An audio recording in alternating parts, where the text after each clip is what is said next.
Skill wave YouTube channel में आप सभी का बहुत बहुत स्वागत है स्टूडेंट्स। आज हम लोग इलेक्ट्रिशियन ट्रेड थ्योरी का अपना most important MCQ series solve करने चल रहे हैं। आज फर्स्ट क्लास है।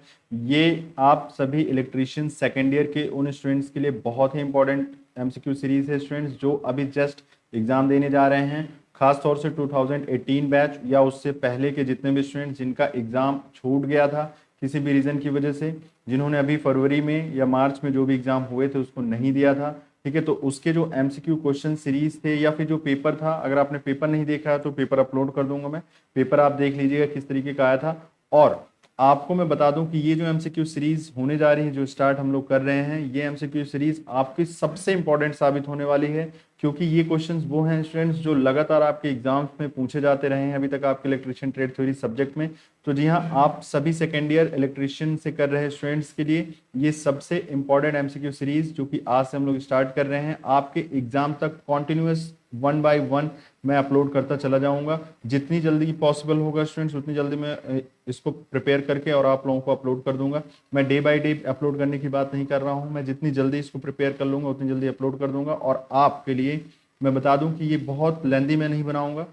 नियर अबाउट 30 जो है मिनट्स में मैं क्लास को ओवर करने के लिए प्लान कर रखा हूँ, ठीक है। और लगभग 20 क्वेश्चंस आपको सभी उसमें बताऊंगा। फिर भी मान लो थोड़ा बहुत अप एंड डाउन हो सकता है तो उसके लिए आप परेशान मत होना, आप वीडियो को पूरा देखना।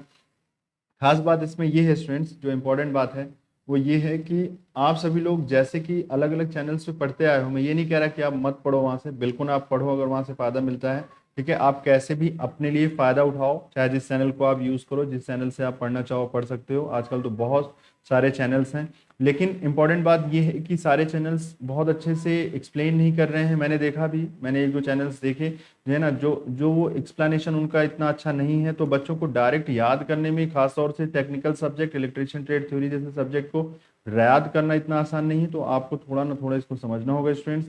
आप सभी जानते हो कि इलेक्ट्रिशियन ट्रेड थ्योरी के सिलेबस में मेनली मोटर का पार्ट है, ठीक है, जो कि आज हम लोग डीसी जनरेटर से स्टार्ट करने चल रहे हैं।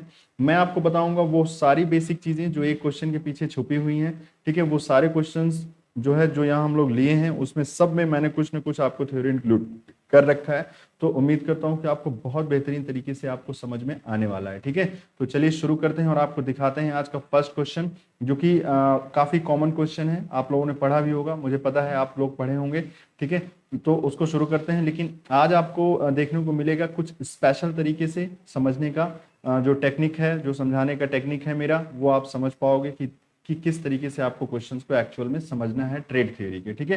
बाकी आप वर्कशॉप कैलकुलेशन इम्प्रॉबिलिटी इसके लिए इतने हार्ड सब्जेक्ट नहीं है, आप उसको याद कर सकते हो, मैं ये नहीं कहता आप उसको बिल्कुल याद कर लोगे, लेकिन आप ट्रेड थ्योरी के क्वेश्चंस को इतनी आसानी से याद नहीं कर पाओगे। उसके लिए स्टूडेंट्स आपको कॉन्सेप्ट आने चाहिए। तो जो भी एक क्वेश्चन के पीछे कॉन्सेप्ट है, यहाँ पे मैं सारी चीजें आपको बताने की कोशिश करूंगा जितने में आपको काम चल जाए, ठीक है, यहाँ पे आपका काम हो जाए, बस उतना ही। मैं ये नहीं कह रहा हूँ कि पूरी ट्रेड थ्योरी में यहाँ पढ़ाने जा रहा हूँ आपको, लेकिन आपको क्वेश्चन के पीछे वो जितनी भी चीजें हैं मैं आपको बता दूंगा, ठीक है।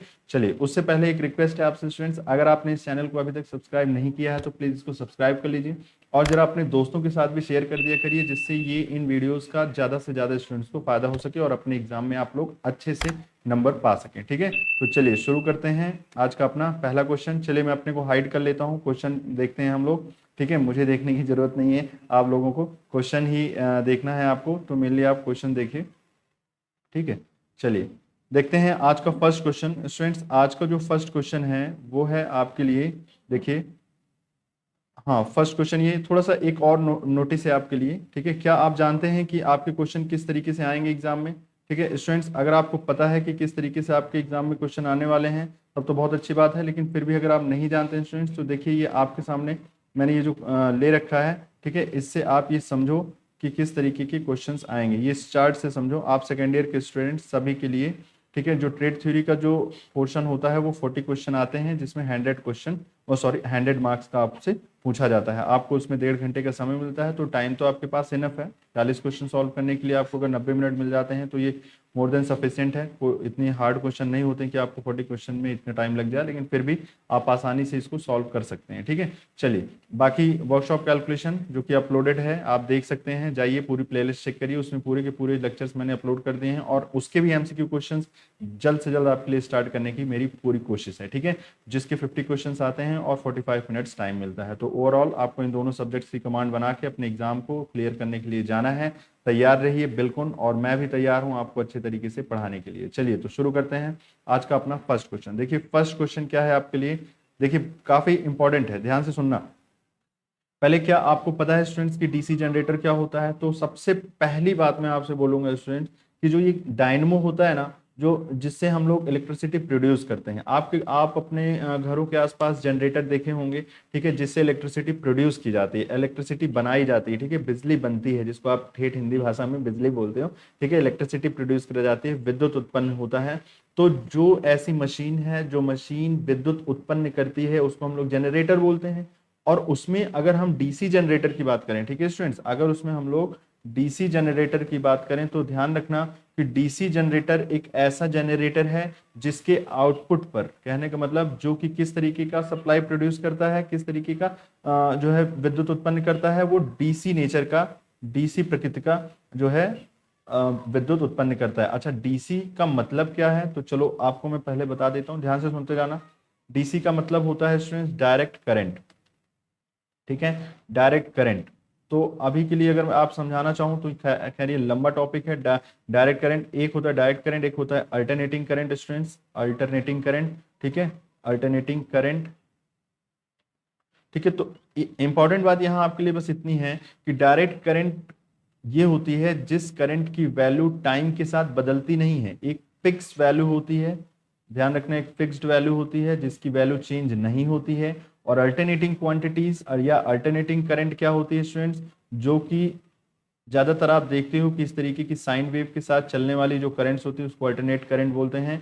फिलहाल साइन वेव से ही चलें ये कोई जरूरी नहीं है, आप किसी भी टाइप से ये चलें, लेकिन ध्यान ये देना है कि जो इनकी वैल्यू होती है, वैल्यू जो होती है स्टूडेंट्स वो हमेशा वैरी करती है, ठीक है, वो क्या करती है, हमेशा वैरी करती है। तो वैरी करने के लिए ही हम लोग इसको अल्टरनेट नाम दिया गया है, अल्टरनेटिंग टाइप की करंट है, ठीक है, जो करंट हमेशा समय के साथ, टाइम के साथ बदलती रहती है, ठीक है, जैसे एक सेकंड पे कुछ होगी, अगले सेकंड पे कुछ होगी, तो करंट की वैल्यू बदल रही है, कॉन्टिन्यूसली चेंज होती है टाइम स्केल पे, तो उसको हम लोग एसी करंट बोलते हैं। और अगर टाइम स्केल पे, जैसे आपके लिए ग्राफ में बनाऊं, अगर इस तरीके का है, मैंने कहा 2 एम्पियर करंट है, तो टाइम की स्केल ये है और करंट ये है स्टूडेंट, तो देखो ना, ये जो लाइन बनाया मैंने, इस लाइन से सीधा मतलब आप निकाल सकते हो कि इस करंट की वैल्यू नहीं बदल रही है, मींस अगर मैंने कह दिया 2 एम्पियर, इट मींस 2 एम्पियर ही होती है, ठीक है। तो ये आपको ध्यान रखना है एसी और डीसी करंट का क्या मीनिंग है, ठीक है। तो यही चीजें मुझे आपको यहाँ पे बताना था। तो इंपॉर्टेंट ये है, यहाँ पे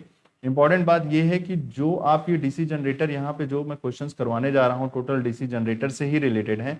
तो सबसे पहले क्यों ना आपको ये जानकारी हो कि डीसी जनरेटर एक्चुअल में क्या है। वैसे आप सभी लोग पढ़े हैं अगर तो अच्छी बात है, नहीं पढ़े हैं, मैं तो यही मान के चल रहा हूँ कि आपने नहीं पढ़ा है, तो आपको मैं बता दूं कि डीसी जनरेटर, ठीक है, डीसी जनरेटर एक ऐसा मशीन है जो कि जनरेटर के सॉफ्ट को घुमाने पर, ठीक है, इसको घुमाने पर ये क्या प्रोड्यूस करता है, ये इलेक्ट्रिसिटी प्रोड्यूस करता है, विद्युत उत्पन्न करता है, किस नेचर का, डीसी प्रकृति का, ठीक है। तो डीसी करंट वाली ये विद्युत को उत्पन्न करता है, ठीक है। अभी के लिए फिलहाल इतना समझो, हालांकि इतने से काम चलने वाला नहीं है स्टूडेंट्स, ये तो मैंने आपको केवल और केवल अभी 1% बताया होगा 100 में, ठीक है। तो फिलहाल के लिए आपको यही जानना था कि what is the DC generator. तो डीसी जनरेटर क्या होता है, एक ऐसा मशीन है जो कि मैकेनिकल एनर्जी को, जो कि यांत्रिक ऊर्जा को विद्युत ऊर्जा में परिवर्तित करता है, ठीक है। बाकी आपको मैंने बता दिया कि डीसी करंट और एसी करंट क्या होती है। डीसी करंट वो होती है स्टूडेंट्स जो समय के साथ नहीं बदलती है, एक वैल्यू फिक्स हो गई कि हाँ भाई ये 2 एम्पियर है या 5 एम्पियर है, जो भी है, तो वो वैल्यू अब परमानेंटली फिक्स रहेगी, तभी तब आप उस करंट को बोलोगे कि वो डीसी करंट है, अदरवाइज वो एसी करंट हो जाएगी, ठीक है। एसी करंट के लिए मैंने क्या बोला कि आपको इस तरीके की करंट जो कि आपको हमेशा बदलते हुए नजर आए टाइम के साथ, तो उस तरीके के करंट को आप क्या बोलते हो स्टूडेंट्स, एसी करंट बोलते हो, ठीक है। चलो क्वेश्चन में आते हैं। आपको मैं बता दूं कि जो ये डीसी जनरेटर होता है ना, उसके बहुत सारे पार्ट होते हैं। तो पहले तो आपको सबसे इंपॉर्टेंट बात बताऊं मैं कि इसके जो मेन 2 पार्ट्स हैं, वो एक पार्ट होता है स्टेटर जो कि रुका हुआ होता है, ठीक है, स्टेटर, और एक होता है स्टूडेंट्स रोटर, ठीक है। ये जो अंदर वाला पार्ट है इसको कहते हैं हम लोग रोटर। याद रखना, काफी इंपॉर्टेंट बातें चल रही हैं यहाँ पे। आगे देखो, अभी मैं इसको डिटेल से समझा रहा हूँ, ये सारे क्वेश्चन अभी इसमें लगे हुए हैं, आप खुद ही समझ जाओगे कि इनकी सबकी जरूरत है आपको जानने की। मैं यहाँ पे इसलिए बता रहा हूँ कि भाई एक बेसिक है, इससे स्टार्ट कर रहे हैं हम लोग। तो आपको पहले मैं बताऊं तो कि आखिर ये जो आप देख रहे हो पिक्चर ये है क्या। ठीक है, तो ध्यान से सुनो। जो रुका हुआ पार्ट होता है डीसी जनरेटर का उसको कहते हैं हम लोग स्टूडेंट्स स्टेटर। ठीक है, और जो चल रहा हुआ पार्ट होता है जो घूमता रहता है उसको कहते हैं रोटर, रोटरी पार्ट। ठीक है, अब इंपॉर्टेंट बात ये है कि जब हम लोग, ठीक है, जब हम लोग इस जो है रोटर को, जिसके अंदर की वाइंडिंग को हम लोग कहते हैं आर्मेचर। क्या कहते हैं स्टूडेंट्स, इंग्लिश और हिंदी दोनों में आर्मेचर ही बोलते हैं, इसको ध्यान रखना। आर्मेचर, आर्मेचर क्या है, एक तरीके की क्वाइल है। ठीक है, जो वाइंडिंग है, ठीक है, तो वाइंडिंग जो होती है उस वाइंडिंग को अगर हम लोग मैग्नेट के बीच में घुमाएं, और मैग्नेट कहाँ लगा होता है, ये लगा होता है आपके स्टेटर पे। ठीक है, तो मैग्नेट के बीच में अगर हम घुमाते हैं तो Faraday law of electromagnetic induction, मतलब वैद्युत प्रेरण के नियम से, फैराडे के वैद्युत प्रेरण नियम से यहाँ पे क्या होगा, इस आर्मेचर पे, इस वाइंडिंग पे क्या आ जाएगा स्टूडेंट्स, ईएमएफ आ जाएगा। ठीक है, क्या आ जाएगा, ईएमएफ आ जाएगा। उम्मीद करते हैं कि ये सारे टर्म्स आपको पता होंगे, क्योंकि मुझे तो डर लग रहा है कि मैं नए नए वर्ड्स बोलता जा रहा हूँ और आपको पता है या नहीं है, क्योंकि अगर नहीं पता होगा तो मुझे मालूम है कि आपको बोरियत फील होगी। लेकिन स्टूडेंट्स थोड़ा सा समझो, पेशेंसफुली समझो, ये वर्ड इतने भी हार्ड नहीं है कि आप समझ ना पाओ। ठीक है, ये चीजें मैं आपको भरोसा दिला रहा हूँ, थोड़ा सा एक बार आप दिमाग में जैसे मैं बोल रहा हूँ वैसा समझो, उसके बाद जब क्वेश्चन आएगा तो फिर ये और अच्छे से क्लियर होगा। ठीक है, तो मैंने कहा रोटर में आर्मेचर लगा होता है। आर्मेचर वो होता है स्टूडेंट जिसमें वाइंडिंग बंधी होती है। वाइंडिंग वो होता है जिसमें जब आप वाइंडिंग को घुमाते हो, कहने को मतलब ये रोटर पार्ट में है, तो रोटर पार्ट में जब आप घुमाते हो वाइंडिंग इसके अंदर लगी होती है। तो जब ये घूमता है स्टूडेंट, जब ये घूमने लगता है तो इसके अंदर क्या होता है, विद्युत वाहक बल उत्पन्न हो जाता है, मीन्स ईएमएफ जो है प्रोड्यूस हो जाता है। और ये किस लॉ से, किस नियम से, तो फैराडेज इलेक्ट्रोमैग्नेटिक इंडक्शन लॉ से। ठीक है, मतलब जो फैराडे साहब का विद्युत प्रेरण का नियम है उसमें क्या बोला गया है कि जब भी किसी चालक को, चालक मीन्स तार को, ठीक है, किसी मैग्नेटिक फील्ड के अंदर मूव कराया जाता है, घुमाया जाता है स्टूडेंट्स, तो उसमें एक वैद्युत वाहक बल उत्पन्न हो जाता है और उस वैद्युत वाहक बल की वजह से करंट प्रोड्यूस होती है, अगर कोई क्लोज पाथ उसको मिल जाए तो। ठीक, इतनी सी बातें हैं। अब बात ये है कि मतलब जो ये करंट इसके अंदर जो बनती है ना स्टूडेंट्स, जो इसके अंदर करंट बनती है इस रोटर के अंदर, जो ये करंट बनती है उस रोटर के करंट का नेचर होता है एसी। हमेशा ध्यान रखना, हमेशा ध्यान रखना कि जब भी किसी कंडक्टर को किसी मैग्नेटिक फील्ड में घुमाओगे तो उसके अंदर जो ईएमएफ प्रोड्यूस होता है, मतलब जो वोल्टेज, एक तरीके से अभी वोल्टेज मान के चलो, थोड़ा सा डिफरेंस ईएमएफ और वोल्टेज में, वोल्टेज जो प्रोड्यूस होता है या जो करंट उसके अंदर बनना शुरू होती है वो करंट अल्टरनेटिंग नेचर की होती है। मतलब वो करंट जो है बदलती हुई स्वभाव की होती है, बदलते हुए प्रकृति की होती है। ठीक है, तो जो एसी नेचर की जो करंट है स्टूडेंट्स, उसको हम लोग, क्योंकि हम बोल रहे हैं कि हम डीसी जनरेटर बना रहे हैं और यहाँ तो एसी उत्पन्न हो रहा है, तो हम क्या करेंगे, इसको डीसी बनाने की कोशिश करेंगे, तब तो हम इसको डीसी जनरेटर बोल पाएंगे। ठीक है, डीसी जनरेटर तो हम तभी बोल पाएंगे ना। तो इंपॉर्टेंट बात यह है कि क्या इसके अंदर कोई ऐसा डिवाइस लगा हुआ है, क्या कोई डिवाइस ऐसा लगा है, कोई ऐसी चीज लगी हुई है जिसकी वजह से क्या होता है, ये एसी करंट जो आर्मेचर के अंदर बन रही है रोटर के अंदर, वो बाद में आउटपुट पे चल के डीसी बन जाती है। तो जी हाँ, उसी डिवाइस का नाम है जो ये फिगर आप देख रहे हो। ठीक है, तो इतनी बड़ी कहानी जो मैंने सुनाई है वो केवल इसीलिए सुनाई है कि आप जान पाओ कि आखिर ये है क्या। ठीक है, तो ये है स्टूडेंट, इसको कहते हैं हम लोग कैम्यूटेटर।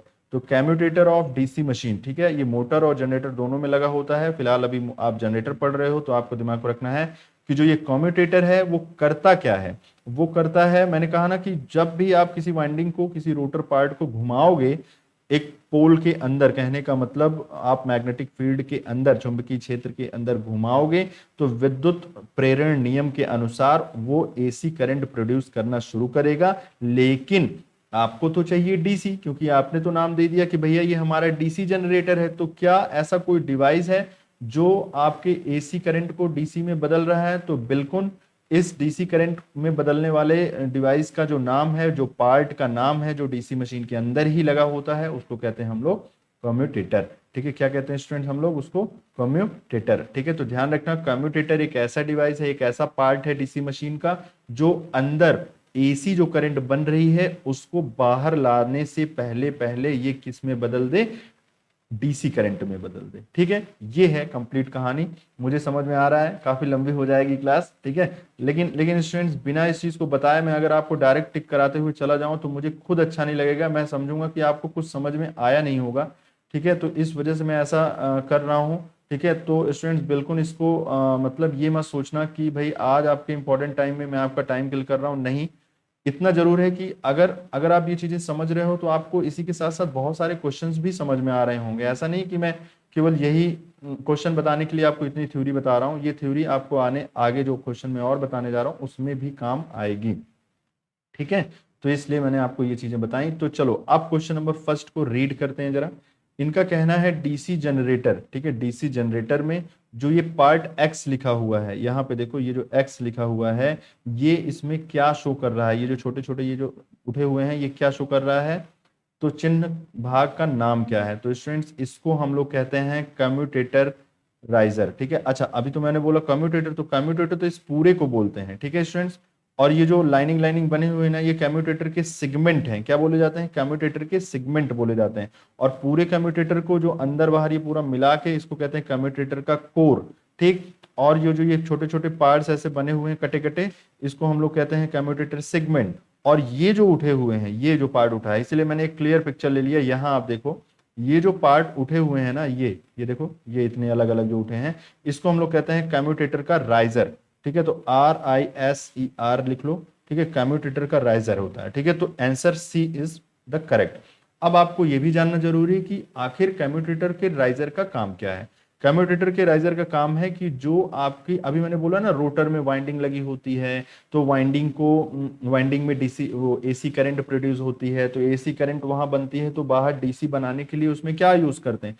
कम्यूटेटर यूज करते हैं। तो कम्यूटेटर में यूज करेंगे तो इसका मतलब आप किसी न किसी वाइंडिंग को इसमें कनेक्ट किए हो, तो वाइंडिंग को अच्छे से कनेक्शन के लिए, वाइंडिंग के जो एंड्स हैं, जो उसके लास्ट पार्ट है वाइंडिंग का, तार का जो सबसे आखिरी हिस्सा है, उसको इसमें जोड़ने के लिए, अच्छे तरीके से जोड़ने के लिए मजबूती से, हम लोग कम्यूटेटर राइजर का यूज करते हैं। ठीक है, देखो ये जो पार्ट है आपका, ये अलग अलग, ये पूरे पूरे अलग अलग, इसको कहते हैं सेगमेंट।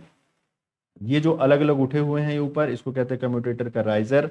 इसके बीच में दोनों, ये जैसे एक सेगमेंट है दूसरा सेगमेंट है, ये तीसरा ले लो, इसके बीच में एक पट्टी मतलब गैप बना होता है, उसको कहते हैं माइका इंसुलेशन। ठीक, और ये पूरे के पूरे पार्ट को हम लोग कहते हैं कम्यूटेटर। समझ गए बात? तो स्टूडेंट्स यही मुझे आपको समझाना था कि ये जो उठा हुआ पार्ट है, ठीक है, ये जो ब्लैक कलर से मैं दिखा रखा हूं इसमें, इसको कहते क्या है? तो इसको कहते हैं हम लोग कम्यूटेटर राइजर। ठीक है, तो स्टूडेंट्स ये जो पार्ट है ये कम्यूटेटर राइजर कहलाता है। ठीक, चलो काफी समय इसमें लगा दिए। ठीक है चलो देखते हैं, जितने क्वेश्चन हो पाएंगे करेंगे। ठीक है, क्लास लंबी नहीं करेंगे, भले आगे आपको अलग क्लास में बना दूं उसकी। चलो क्वेश्चन नंबर सेकंड देख लेते हैं। क्वेश्चन नंबर सेकंड में आपका है, बोला गया है what is the name of DC generator. हाँ चलो, अब फिर से वही कहानी थोड़ी लंबी जाएगी। डीसी जनरेटर की इन्होंने बात किया है, तो डीसी जनरेटर में कितने टाइप होते हैं पहले ही आप ये समझ लो। भाई आपको जानना जरूरी है कि कितने प्रकार के होते हैं ये डीसी जनरेटर। मैंने तो अभी आपको पहले क्वेश्चन में ये बताया कि डीसी जनरेटर के पार्ट्स क्या हैं और जो है कम्यूटेटर का काम क्या है। तो डीसी, एसी को डीसी बनाना या डीसी को एसी बनाना कम्यूटेटर का काम होता है, दोनों करता है कम्यूटेटर। ठीक है, ध्यान रखना। अब टाइप की बात करें तो स्टूडेंट्स कई टाइप होते हैं डीसी जनरेटर के। ठीक है, तो डीसी शंट जनरेटर, दूसरा डीसी सीरीज जनरेटर, तीसरा डीसी कंपाउंड जनरेटर। ठीक है, इसको एज इट इज जैसे मैं इंग्लिश में बोल रहा हूँ वैसे ही आपको भी याद रख लेना है, इसको लगभग वही बोला जाता है। ठीक है, तो संचयी, लंबी, शंट और ये सबसे अच्छा है कि आप इंग्लिश में ही याद रखो, आपको ज्यादा अच्छे से समझ में आएगा। मैं भरोसा दिलाता हूँ, वास्तव में आपको ज्यादा अच्छे से समझ में आएगा अगर आप इसको इंग्लिश में ही याद कर लोगे जैसे मैं बोल रहा हूँ। मैंने कहा पहला होता है शंट जनरेटर, ठीक है, दूसरा होता है सीरीज जनरेटर, तीसरा होता है स्टूडेंट्स आपका कंपाउंड जनरेटर। ठीक है, कंपाउंड जनरेटर, चौथा एक और है, चौथा क्या, उसको आप पहले ही बोलना चाहिए था मुझे, सेपरेटली एक्साइटेड। ठीक है, separately excited generator, DC generator. ठीक है, तो स्टूडेंट्स मैं आपको यहाँ बताना चाहता हूँ कि ये जो आपका दिया हुआ है, ये जो क्वेश्चन आपका दिया है उसमें एक डायग्राम बना हुआ है। इस डायग्राम से आपको समझना है स्टूडेंट्स कि ये क्या है, ये किस टाइप का जनरेटर आपको दिया गया है। तो आपको मैं बता दूं कि मैं इसके लिए फिगर बना रहा हूं और मैं आपको समझाता हूं कि कौन से पार्ट को कहते क्या है। पहले देखो, ये जो इसमें बना हुआ है, ये बीच का ये हिस्सा, इसको हम लोग कहते हैं आर्मेचर। ठीक है, इसको कहते हैं आर्मेचर। ठीक है। आर्मेचर कनेक्ट होता है किससे? डायरेक्ट लोड से। आर्मेचर जानते हो क्या होता है? एक तरीके से रोटर वाला पार्ट होता है। किसका पार्ट है ये? रोटर का पार्ट है। मैंने कहा था ना अभी कि एक स्टेटर पार्ट है, एक बीच में घूमने वाला रोटर पार्ट है। बीच में एक शाफ्ट लगा होता है, शाफ्ट समझते हो? एक रॉड पूरा पूरा जो घुमाता है इस पूरे के पूरे रोटर को ऐसे, ठीक है। इस तरीके से ये रोटर घूमता है। और जो जो स्टेटर होता है उसमें पोल बने होते हैं। पोल क्या करता है? मैग्नेटिक फील्ड बनाने के लिए जो पोल्स लगे होते हैं, जैसे यहाँ पे एन बोलो, यहाँ एस बोलो, ठीक है स्टूडेंट्स। ये पूरा पार्ट आपका स्टेटर हो गया, और जो बीच का पार्ट है वो है आपका रोटर पार्ट, ठीक है। समझ रहे हो? ये जो बीच वाला जितना भी ये पूरा पार्ट है ये है आपका रोटर पार्ट, ठीक। तो इस तरीके से आपको समझना है। तो स्टूडेंट्स जो ये बीच में है वहां पे आपका सॉफ्ट लगा है जो कि इसको घुमाता है, तो आपका ये रोटर ऐसे घूमने लगता है, ठीक है। जो ये रोटर है उसके अंदर वाइंडिंग लगी होती है, ठीक है। इसी वाइंडिंग कॉइल्स को ही हम लोग क्या कहते हैं स्टूडेंट्स? आर्मेचर बोलते हैं। इसीलिए मैं बोल रहा हूँ आर्मेचर जो होता है वो एक तरीके से रोटर का ही पार्ट है। अब ध्यान से सुनो, ये जो वाइंडिंग होती है, अभी मैंने पिछले क्वेश्चन बताया था कि इन वाइंडिंग्स में जो वाइंडिंग है, जैसे आप पंखे की वाइंडिंग की बात करो उसी तरीके की इसमें भी वाइंडिंग होती है। तो ये जो वाइंडिंग है स्टूडेंट्स, इसी वाइंडिंग में क्या प्रोड्यूस होता है? ईएमएफ बनता है। कहने का मतलब इसी में वो करंट बनती है जिसकी आप अभी तक चर्चा कर रहे थे, ठीक है। लेकिन इस करंट का जो नेचर होता है स्टूडेंट्स वो होता है एसी प्रकार का, एसी टाइप की नेचर होते हैं। तो बीच में जब हम लोग कम्यूटेटर लगा देते हैं, कम्यूटेटर लगा देते हैं, ये किस में बदल जाता है? ये बदल जाता है डीसी करंट में बदल जाता है, ठीक है स्टूडेंट्स। वो डीसी करंट में बदल जाता है, ठीक। इतनी बात आप समझ गए। तो अभी जो मैंने बोला ना कि ये क्या है आर्मेचर, ये जो देखो ये वाला पार्ट, ये क्या है आपका? ये है आपका आर्मेचर, ठीक है। याद रखना आर्मेचर, जहां से आपकी ईएमएफ बनती है जिस जगह पे, इसी ये रोटर पार्ट है एक तरीके से जो ये घूमता है, ठीक। चलो अब इसमें क्या है कि थोड़ा सा इस तरीके से ये जो लाइन बना है ये आर्मेचर रेजिस्टेंस को शो करता है, आर्मेचर के रेजिस्टेंस को शो करता है, ठीक है। चलो आगे बढ़ते हैं। अभी मैंने बताया था कि इसमें एक फील्ड भी होती है। फील्ड समझते हो? फील्ड क्या करती है? कौन सी फील्ड की बात करें? चुंबकीय क्षेत्र की। चुंबकीय क्षेत्र मतलब मैग्नेटिक फील्ड, मैग्नेटिक फील्ड। तो फील्ड बनाने के लिए देखो, या तो आप परमानेंट मैग्नेट ही यूज कर लो, कहने का मतलब आप एक तरीके का चुंबक ही पूरा यूज कर लो। या बच्चों आपको मैं बता दूं कि जो बड़ी बड़ी मशीनें होती हैं उसमें आप केवल चुंबक का यूज करके, परमानेंट चुंबक का यूज करके आप नहीं कर पाते हो। आपको स्ट्रॉन्ग मैग्नेटिक फील्ड की जरूरत पड़ती है, बहुत ज्यादा हैवी मैग्नेटिक फील्ड की जरूरत पड़ती है। तो ज्यादा लार्ज अमाउंट की मैग्नेटिक फील्ड प्रोड्यूस करने के लिए आपको क्या करना पड़ता है? आपको इलेक्ट्रोमैग्नेट फॉर्मेट में बनाना होता है। तो इलेक्ट्रोमैग्नेट तब बनता है जब हम लोग किसी भी चुंबकीय कोर के ऊपर क्या लगा देते हैं? एक वाइंडिंग लगा देते हैं। वाइंडिंग लगा के उसमें करंट प्रोड्यूस कराते हैं। तो करंट जब प्रोड्यूस होती है, इसमें करंट जब आने लगती है तो ये एक तरीके से चुंबक की भांति काम करने लगता है। उसको हम लोग क्या बोलते हैं? इलेक्ट्रोमैग्नेट बोलते हैं। तो ये जो फील्ड है ना स्टूडेंट्स, ये पूरा का पूरा ये पोर्शन, ये आपका वही है चुंबकीय क्षेत्र उत्पन्न करने के लिए, ठीक है। अच्छा, अब ये क्योंकि जनरेटर है तो किसी न किसी लोड से कनेक्ट होगा। तो मान लेते हैं किसी न किसी लोड, जैसे बल्ब ही यहाँ मान लो, ठीक है, ये बल्ब से कनेक्ट है, तो बल्ब से ये इस तरीके से कनेक्ट होगा, ठीक है। तो चलो आ गई, इसमें करंट आई, बल्ब जलने भी लगा, सब कुछ ठीक है, अच्छी बात है। लेकिन ये जो जनरेटर है इसका नाम क्या है? अब ध्यान से सुनो, एक्चुअल में जो नाम है वो नाम इस बेसिस पे डिसाइड किया गया है, नाम जो उसका है वो इस बेसिस पे डिसाइड किया गया है बच्चों, कि ये जो फील्ड है, ये जो फील्ड है जो चुंबकीय क्षेत्र उत्पन्न करती है डीसी जनरेटर में, वो इस आर्मेचर के साथ किस तरीके से कनेक्टेड है। तो देखो यहां से लेके यहां तक का जो पूरा पोर्शन है वो है आपका आर्मेचर। तो इसमें आप आर्मेचर में मैं ये आपको बता दूं कि यहां से लेके यहां तक के बीच में ये जो है, ये जो वायर है आपकी, ये जो कनेक्ट है, इसको हम लोग पूरा का पूरा बोलेंगे चुंबकीय क्षेत्र क्षेत्र उत्पन्न करने के लिए फील्ड। तो इसको कहते हैं हम लोग फील्ड वाइंडिंग। ये जो वाइंडिंग बनी है, ये जो कॉइल लगी हुई है, ये आपको फील्ड वाइंडिंग कहलाती है, ठीक है बच्चों। तो ये फील्ड वाइंडिंग कहलाती है। तो ये जो फील्ड वाइंडिंग है ना, ये इस फील्ड वाइंडिंग की वजह से ही मैग्नेटिक फील्ड बनती है। अगर ये फील्ड वाइंडिंग इस आर्मेचर के साथ पैरेलल में लगी है, समझ रहे हो? समांतर क्रम तो अब आप समझते होगे, समांतर क्रम समझते हो ना, जो आपस में दोनों कनेक्टेड हो, ठीक है। देखो इधर से ये और इधर से ये, तो इसको कहते हैं समांतर क्रम में जुड़ा होना। तो ये एक तरीके से शंट बोला जाता है, जो मशीन की भाषा में इसको हम लोग क्या कहते हैं? शंट, ठीक है। इसी को हम लोग क्या कहते हैं स्टूडेंट? शंट बोलते हैं, ठीक है। चलो इसको मैं मिटा देता हूँ, ये चीजें तो आपको समझाने के लिए मैंने यूज किया है, ठीक है। इसको मैं मिटा रहा हूँ जिससे आपके लिए और कुछ लिख पाऊं। समझ में आ रहा है ना?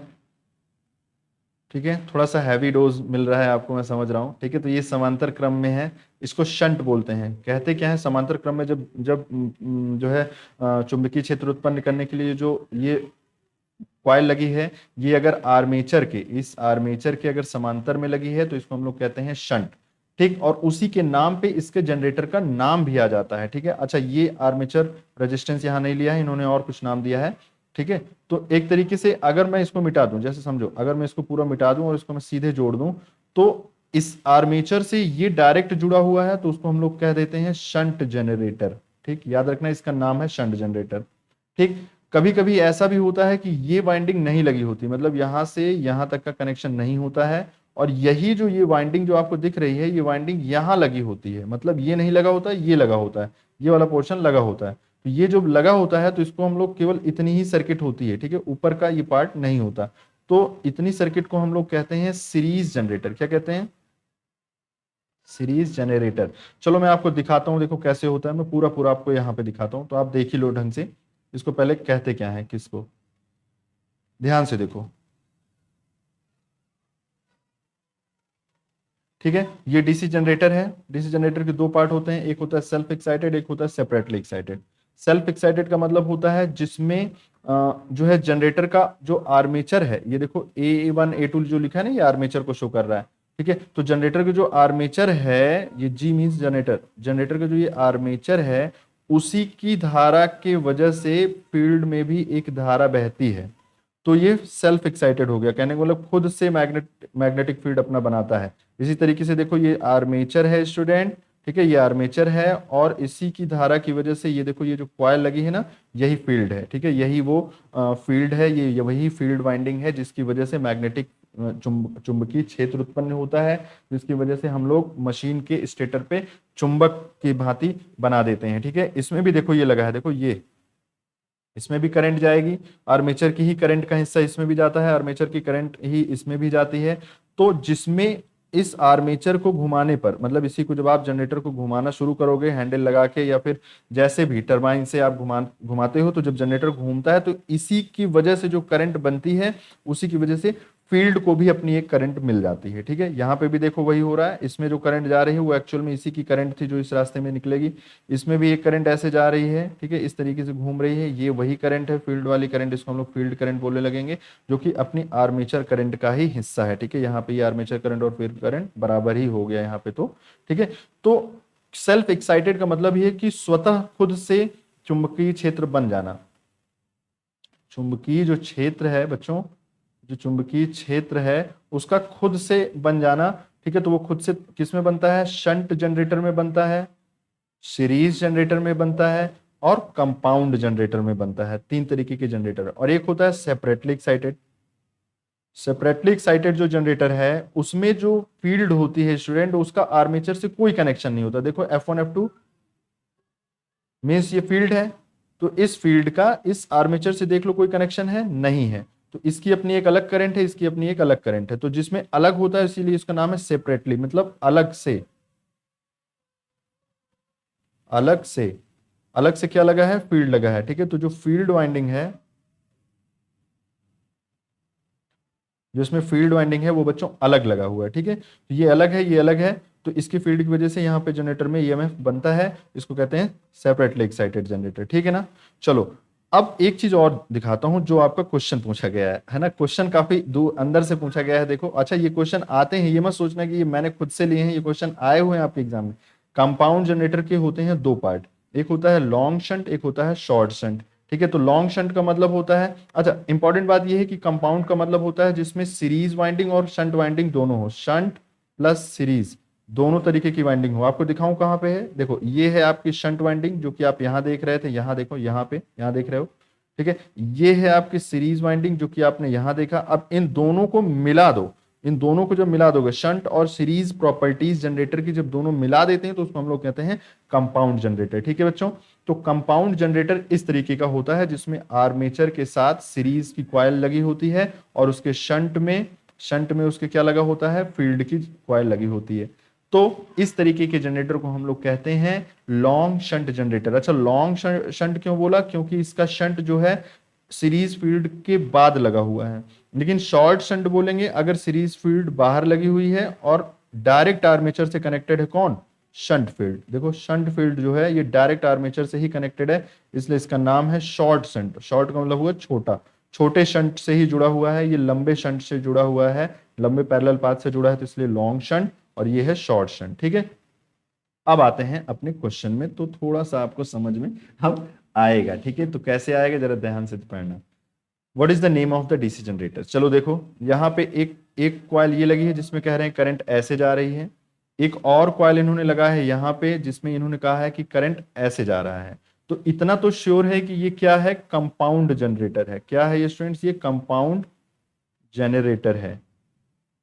ठीक है बच्चों, ये कंपाउंड जनरेटर है। लेकिन जरा पढ़ोगे तो आपको समझ में आएगा कि अभी एक ट्विस्ट और छुपा है। ठीक है, अच्छा आपको अगर ये लगता हो कि इतना लंबा है तब तो फिर इसको पढ़ना ही छोड़ दो, नहीं पढ़ना मत छोड़ना। आप एक बार जब जान जाओगे तो अपने आप कैटेगराइज करना जान जाओगे। ठीक है, इतना हार्ड मत इसको समझना। ये होती है, देखो स्टूडेंट, ये है शंट फील्ड, ये होती है सीरीज फील्ड, दोनों लगे हुए हैं।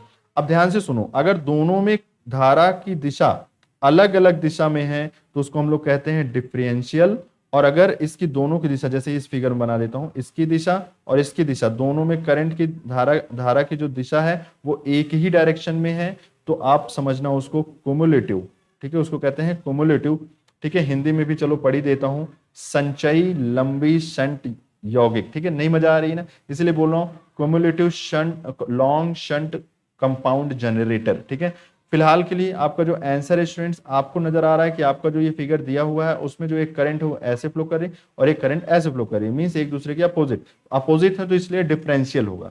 ठीक है, अच्छा अब आपको बताना है ये लॉन्ग शंट है या शॉर्ट शंट। तो अभी मैंने बताया कि अगर सीरीज वाली ये जो वाइंडिंग है, ये जो सीरीज वाइंडिंग है इतनी, ये अंदर लगी हुई है और शंट इसके एकदम बाहर से लगा है, तो इसको कहेंगे हम लोग लॉन्ग शंट।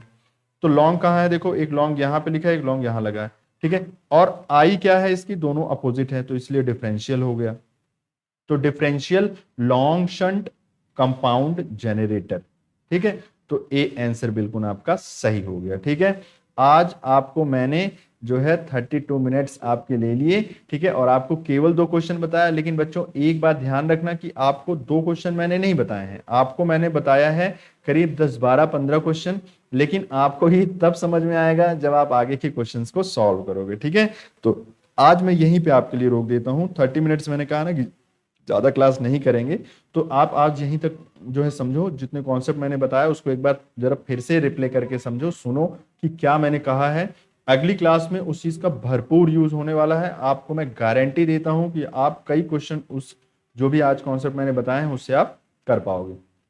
स्टूडेंट्स, मुझे पता है कि आपको थोड़ा बर्डन लगेगा, लेकिन अगर आप इसको कंटिन्यूस पढ़ते चले गए तो मेरा पूरा भरोसा है कि आपको ट्रेड थ्योरी में जरा सा भी और कहीं से पढ़ने की जरूरत नहीं पड़ेगी।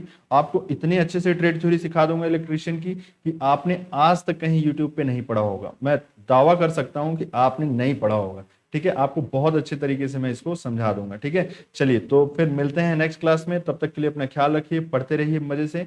ठीक है, और सेकंड क्लास में हम लोग थर्ड क्वेश्चन से शुरू करेंगे। चलिए।